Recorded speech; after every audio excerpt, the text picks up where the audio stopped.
Dakle, ovaj podcast će biti posvećen o odnosu veštačke inteligencije i njene primjene u obrazovanju, moguće primjene u obrazovanju. Da li onda možete da navedete primjere korišćenja veštačke inteligencije u svakodnevnim aktivnostima učenika, nastavnika, roditelja? Recimo, otključavate mobilni telefon na osnovu vašeg lika ili otiska prsta. Zatim, otkrivanje spama u vašoj elektronskoj pošti. Zatim možete praviti prevod teksta u realnom vremenu. Ja sam, recimo, neke novine imate, ako je moguće, vi date direktno da prevede sa srpskog na neki strani jezik ili sa stranog na srpski. Zatim, korišćenjem mogućnosti dijaloga sa ChatGPT-em, koji vode učenici postavljanjem pitanja u vezi nekih pojmova ili zadataka koje treba da reše. To su sve primjeri koje mi već svakodnevno koristimo. Šta bi mogli da kažete o različitim viđenjima i ulozi ChatGPT-a u obrazovanju i nauci? Prvo, da podsjetimo, ChatGPT je veštačka inteligencija koja može da obavlja inteligentnu konverzaciju sa čovekom. Dobitnik Turingove nagrade, Joshua Bengio, smatra da je ChatGPT prošao Turingov test, a to je test kojim ne razlikujete da li ste dobili odgovor od mašine ili od čoveka. Zatim, drugi vrlo bitan čovek, istraživač i dobitnik Turingove nagrade također, Jan LeCun, je rekao sljedeće: većina ljudskog znanja nije uopšte lingvistička i realizovana je posmatranjem i konstrukcijama mentalnih modela bez upotrebe jezika. Znači, tu ChatGPT nema neku ulogu kod naučnih otkrića. Zatim, jer mi koristimo uglavnom matematički jezik i matematiku sa heurističnom ulogom. Onda ovdje se još napominje da mi, kao što vidimo iz dosadašnjeg iskustva, kompjuter može da rešava vrlo lako stvari koje su čoveku teške, a istovremeno vrlo teško može da ostvari nešto što je čoveku lako, na primjer da šeta, da prepoznaje lik i tako dalje. Šta bi mogli da kažete o uticaju jezičkih modela velikih dimenzija ChatGPT na obrazovanje? Znači, to je ChatGPT jedan od tih velikih modela i mi ćemo se ograničiti na neke informacije koje smo dobili na osnovu konferencije koja je održana na MIT-u 2023. godine. I sad šta bi mogla, prema njihovom zaključku, ovi jezički modeli bi mogli da doprinosu u razvoju kritičkog mišljenja. Jer ChatGPT može da da više informacija o nekom problemu nego nastavnik i da ih još bolje sistematizuje nego nastavnik.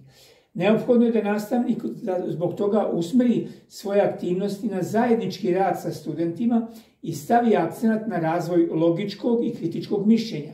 Mi smo o razvoju kritičkog mišljenja dali i jedan podcast. Đake i studente bi trebalo također instruirati da interaguju sa ChatGPT-em, a ne samo da ga koriste da radi za njih, na primjer da im pravi neki seminarski rad ili nešto što oni dobiju kao zadatak u školi.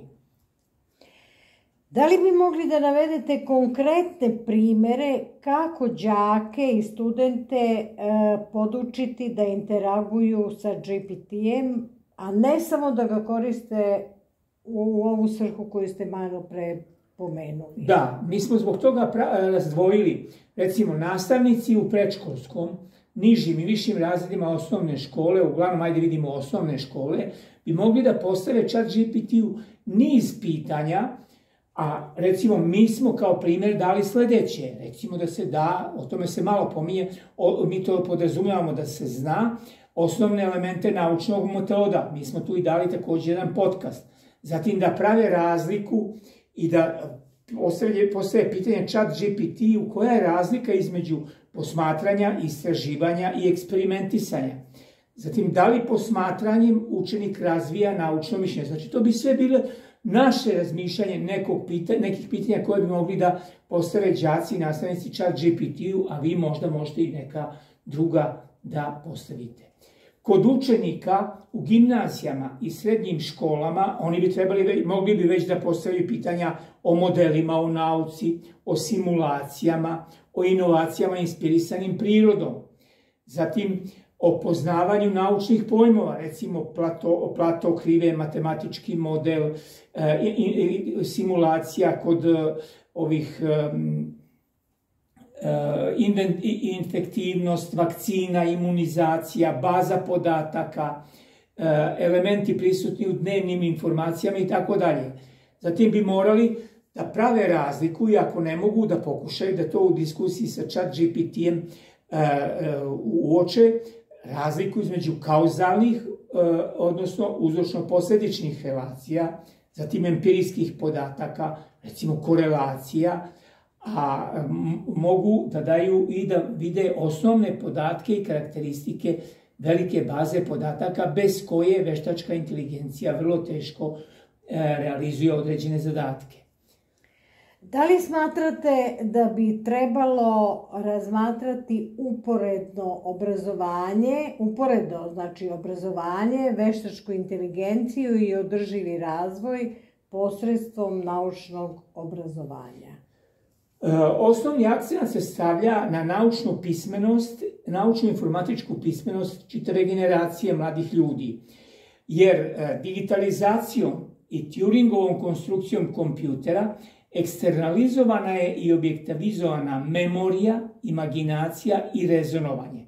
I to čovek treba da iskoristi, odnosno treba da podučimo mlade ljude kako da to koriste, da im pomogne u njihovom daljnjem radu i pripremi za budućnost.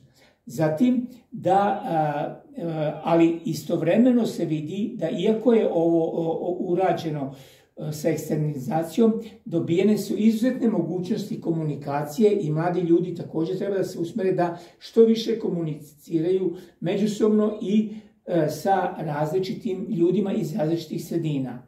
Ovdje možemo da podsjetimo da je veštačka inteligencija proizvod neke mašine je takav da se može uporediti sa proizvodom čovekovih aktivnosti. Znači, mi to mladim ljudima treba da naglasimo. A kod obrazovanja za održivi razvoj znamo isto definiciju koju smo dali i u našem podcastu o održivom razvoju, da su to globalni problemi koji uporedo mogu da se rešavaju i upoznaju samo kroz primjenu i posredstvom naučnog obrazovanja. I sad, učenici i nastavnici bi trebali da razvijaju nove veštine i metode koje će omogućiti uspešnije povezivanje obrazovanja za održivi razvoj i veštačku inteligenciju. Kako? Jer vi možete da pričate o veštačkoj inteligenciji i obrazovanju za održivi razvoj, ali samo da pričate. To je obrazovanje o. A ako hoćete da bude đak aktivan i vi da budete aktivni, onda moramo da razvijemo obrazovanje za održivi razvoj. I to su vrlo bitne stvari. Mi ništa ne dobijemo od toga ako samo učenika pasivno podučavamo o karakteristikama veštačke inteligencije i održivog razvoja, nego on mora da bude aktivni učesnik. Da li bi onda mogli da kažete nešto o ulozi veštačke inteligencije u školi? Prema onome što se do sada zna i što je iskorišćeno, ona pruža mogućnost korišćenja novih tehnologija koje su iste za sve, bez obzira da li je sredina razvijena ili nerazvijena. Zatim, rezultati koji će se dobiti primjenom veštačke inteligencije zavisit će od rada nastavnika, roditelja i celog društva koje tome pridaje određenu pažnju i pomaže da se ostvare što bolji uspesi. Zatim, veštačka inteligencija može da doprinese većoj personalizaciji obrazovanja, da vidimo, da se vide i da se razvijaju upravo one veštine koje su karakteristične za nekog od učenika.